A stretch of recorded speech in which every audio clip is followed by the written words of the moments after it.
Dos gladiadores de Roma aos lutadores de MMA, uma coisa é certa: o ser humano sempre gostou de cair no soco.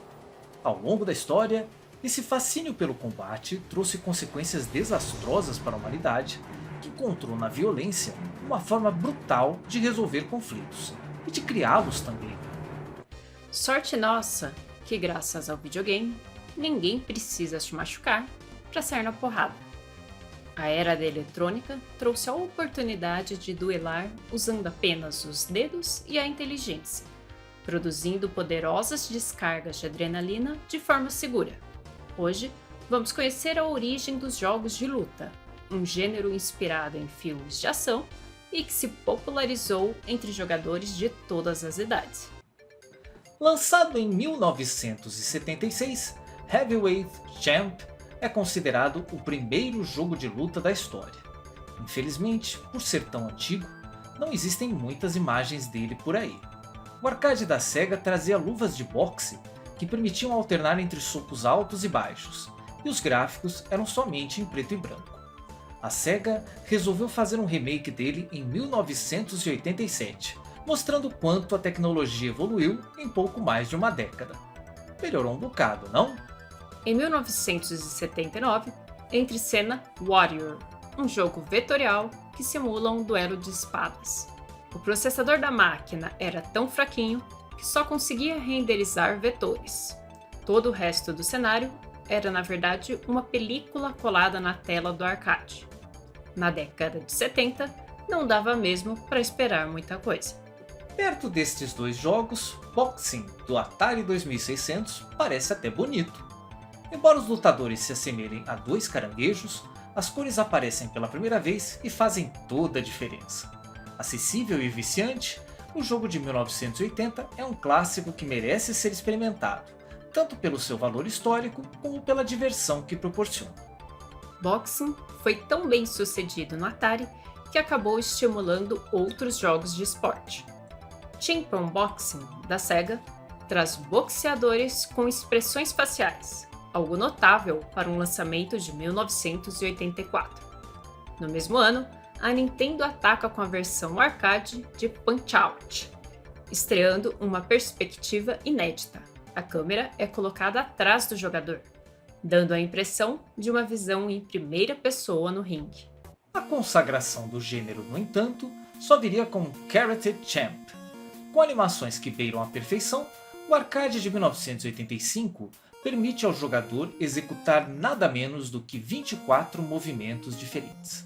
A vitória é calculada através de um sistema de pontos. Ganha quem encaixar golpes certeiros e atingir a soma de 2. Karate Champ foi o arcade mais lucrativo de 1985 e é considerado pela IGN como um dos 10 jogos mais influentes de todos os tempos. Na esteira de Karate Champ, Ye Ar Kung Fu, de 1985, imitou o ritmo frenético dos filmes de Bruce Lee para trazer mais um título marcante da categoria. Aqui, a busca pelo realismo de Karate Champ é deixada de lado para dar lugar a ataques poderosos, saltos sobre-humanos e um cartel de 11 lutadores, todos especializados em diferentes artes marciais. O jogo trouxe uma novidade que logo seria a regra para todos os jogos de luta. Pela primeira vez, uma barra de saúde exibia a energia dos personagens. Ainda que fosse um nicho em ascensão, na segunda metade dos anos 80, jogos de luta não eram o principal foco da indústria. O gênero beat'em up dominava os arcades, e clássicos como Kung Fu Master eram a síntese do que fazia sucesso naquele período. Observando a mecânica que esse jogo trazia nas batalhas contra os chefes, o autor do jogo, Takashi Nishiyama, teve uma ideia: criar um jogo que capturasse a essência da ação de Kung Fu Master, mas focado somente nos combates mano a mano. Nascia o primeiro Street Fighter.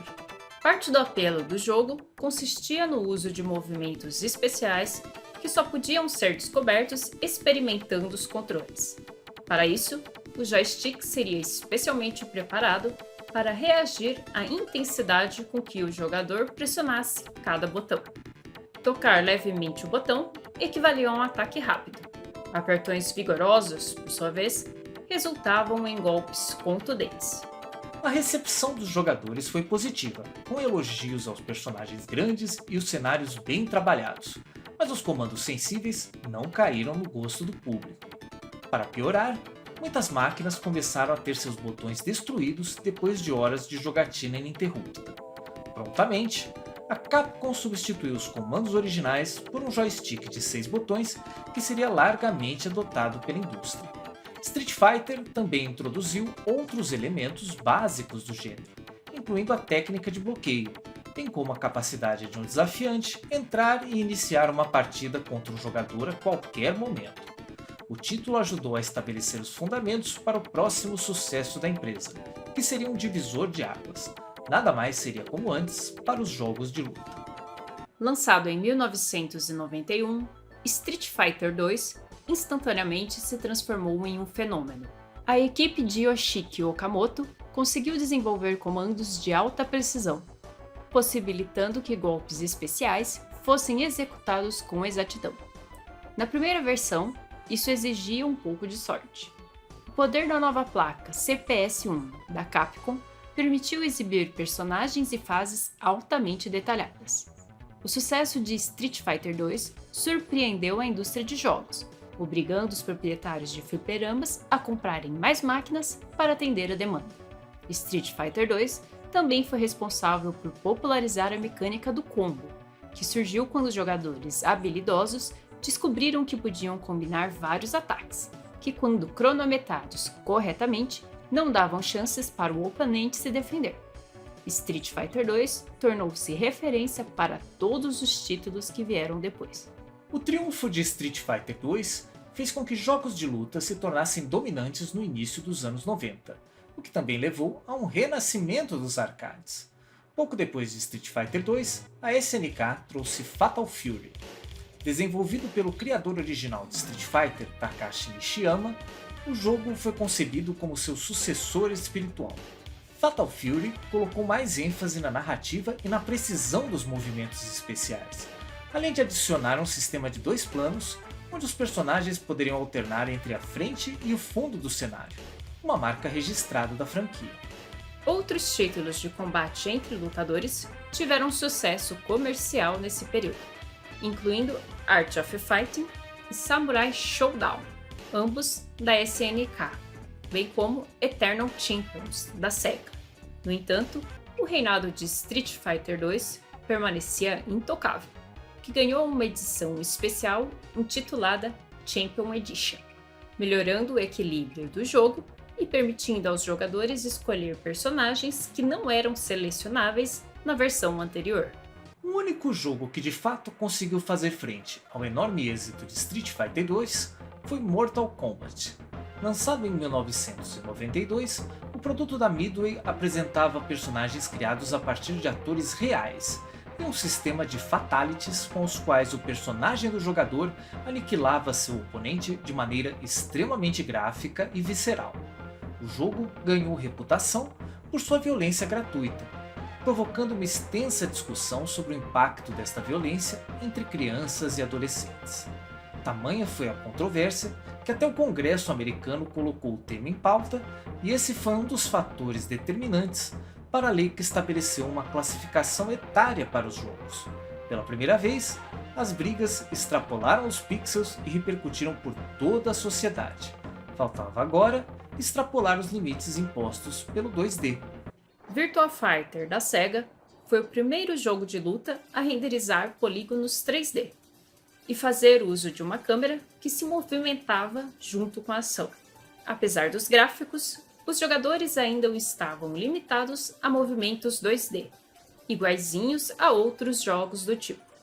Com apenas 3 botões, o jogo de 1993 era mais fácil de aprender do que Street Fighter e Mortal Kombat, e sua versão doméstica impulsionou as vendas iniciais do Saturn para a proporção de 1:1. Cada comprador do console acabava levando uma cópia do game junto. As honras por levar o gênero de luta ao verdadeiro 3D couberam a Battle Arena Toshiden, graças à introdução de uma manobra de desvio que permitia que o personagem desse um passo para o lado. Essa manobra foi descrita pela IGN como um pequeno movimento que mudou os jogos de luta para sempre. O jogo saiu em 1995, ano em que o gênero vivia seu auge. Uma reportagem da revista americana GamePro revelou que de cada 5 jogadores, 4 escolhiam os jogos de luta como seus favoritos. Talvez os jogos de luta nunca mais tenham a popularidade que experimentaram nos anos 90, quando os jogadores do mundo todo se encontravam nos fliperamas em busca de adversários para tirar um ponto. Além do declínio dos arcades, a complexidade cada vez maior desses jogos acabou afastando os jogadores ocasionais. Ainda assim, o gênero nunca parou de evoluir. Hoje, é possível encontrar opções que atendam a todo tipo de público. Do mais casual ao mais profissional, há espaço para todos no ringue virtual. Assim como o esporte nos ensinou a canalizar nossas forças para a vitória em vez da destruição, o videogame mostra que as diferenças podem ser resolvidas de maneira lúdica, com o controle na mão. E nessa luta, a única coisa que pode sair ferida é o seu ego, caso você não saiba jogar e leve um baile do seu amiguinho. E aí, vai encarar? Se você gostou do vídeo, ajude o nosso canal a ficar mais conhecido no YouTube. Curta e compartilhe este vídeo nas suas redes sociais. Deixe um comentário dizendo o que você gostaria de ver no próximo vídeo. A gente vai ficando por aqui. Um abraço e até a próxima. Tchau!